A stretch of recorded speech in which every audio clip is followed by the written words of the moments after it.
لے کر آئیے۔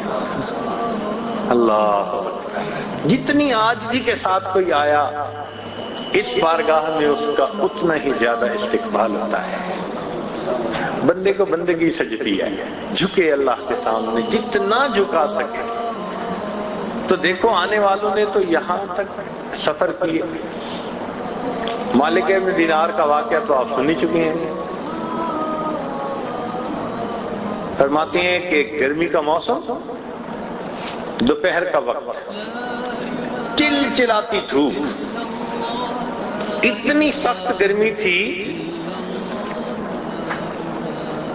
کہ پرندے بھی درختوں کے پتوں میں چھپ کر بیٹھ گئے اور چوپائے بھی بیٹھ گئے، انسان بھی اندر سائے میں بیٹھ گئے۔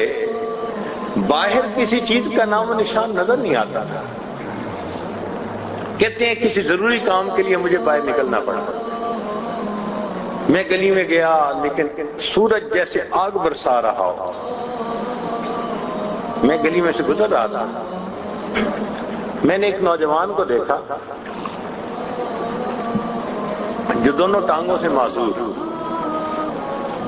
وہ ایسے گھسٹتا گھسٹتا آگے آ رہا ہے۔ میں نے قریب سے اس کو دیکھا، پسینے میں اس کے کپڑے بھیگ کے گیلے ہو چکے تھے اور سورج کی دھوپ کی شدت کی وجہ سے اس کا چہرہ سرخ ہو چکا تھا، جیسے دھوپ نے اس کے کھال کو جلا کے رکھ دیا ہوا، اور وہ آگے آگے بڑھ رہا ہے۔ میں نے اس سے پوچھا کہ نوجوان تو کہاں جا رہا ہے؟ اس نے کہا میں حج پہ جا رہا ہوں۔ میں نے کہا بھائی میرے گھر ہے، تھوڑی دیر کے لیے ٹھہر جا، جب دوپہر کی دھوپ ختم ہو جائے گی تو پھر آگے چلے جانا۔ اس نے کہا مالک ابن دینار تو پاؤں کے ذریعے آرام سے چلتا ہے، سفر طے ہو جاتا ہے، میں تو ایک ایک انچ گھسٹ گھسٹ کے آگے بڑھتا ہوں، مجھے وقت زیادہ لگتا ہے۔ مجھے اس بات کا ڈر ہے کہ اگر میں نے راستے میں رکنا شروع کیا تو ایسا نہ ہو کہ ادھر ایام حج شروع ہو جائیں اور ادھر میرا سفر ہی کہیں ختم نہ ہو۔ اس ڈر کی وجہ سے میں رکتا نہیں، میں جاؤں گا۔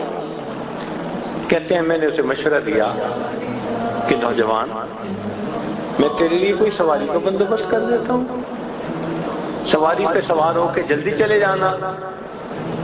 کہنے لگے جیسے میں نے یہ کہا اس نوجوان نے غصے کی نگاہوں سے میری طرف دیکھا اور کہنے لگا کہ مالک ابن دینار میں تجھے بڑا عقل مند سمجھتا تھا، یہ کیا تم نے بات کی؟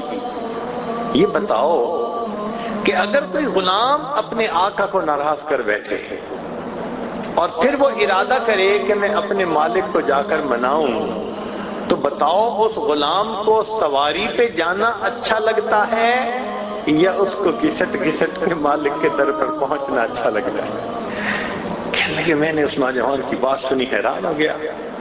وہ نوجوان چلا گیا۔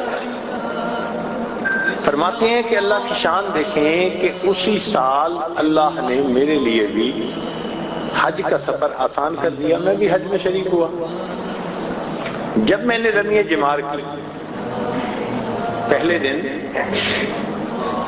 جب واپس عرفات میں لوٹتے ہیں تو اس وقت کا بڑا عمل شیطان کو کنکریاں مارنا، پھر اس کے بعد قربانی کرنا، حلق کروا کے احرام اتارنا۔ کہنے لگے جب کنکریاں مار کے میں فارغ ہوا تو میں نے لوگوں کو دیکھا کہ ہجوم ہے۔ میں نے پوچھا کیا مسئلہ؟ ان کا یہ بات یہ ہے کہ ایک نوجوان ہے جو دعائیں مانگ رہا ہے اور سب لوگ سن رہے ہیں اس کی دعا کو۔ میں نے کہا یار ذرا مجھے بھی راستہ دو نا۔ انہوں نے راستہ دیا۔ کہنے لگے میں نے دیکھا وہی نوجوان اپاہج معذور نوجوان احرام باندھا ہوا ہے اور اللہ کے سامنے دعائیں کر رہا ہے، اور دعا میں یہ کہہ رہا ہے کہ اللہ تیری دی ہوئی توفیق سے میں نے تیرے گھر کا دیدار کیا، میں نے مقام عرفات پہ بھی وقوف کیا، مزدلفہ میں بھی وقوف کیا، اے اللہ اب میں نے شیطان کو کنکریاں مار کر اس سے اپنی نفرت کا اظہار بھی کر دیا، اب قربانی کا وقت ہے۔ یہ جو لوگ کھڑے ہیں یہ سب صاحب استعداد لوگ ہیں، یہ جائیں گے اور جا کر جانوروں کو قربان کریں گے۔ اور مولا تو جانتا ہے کہ میں فقیر انسان ہوں، احرام کے کپڑوں کے سوا میرے پاس کچھ نہیں۔ اے میرے مولا میں اس وقت اپنی جان آپ کے نام پہ قربان کرنا چاہتا ہوں، اللہ مجھ سے یہ میرا نذرانہ قبول کر لیجئے۔ کہتے ہیں اس نوجوان نے یہ کہہ کر کلمہ پڑھا اور اپنی جان اپنے رب کے حوالے کر رہی۔ ان محبتوں کے ساتھ آنے والے ان جگہوں پر آئے، آپ سوچیں کیا ہمارے دلوں میں آج وہ کیفیتیں ہیں، وہ محبتیں ہیں؟ ہم تو وقت کی قدر نہیں کر پا رہے جو کرنی چاہیے تھی۔ یہ ذہن میں رکھیں کہ ہم اس وقت اپنی زندگی کا انمول وقت گزار رہے ہیں۔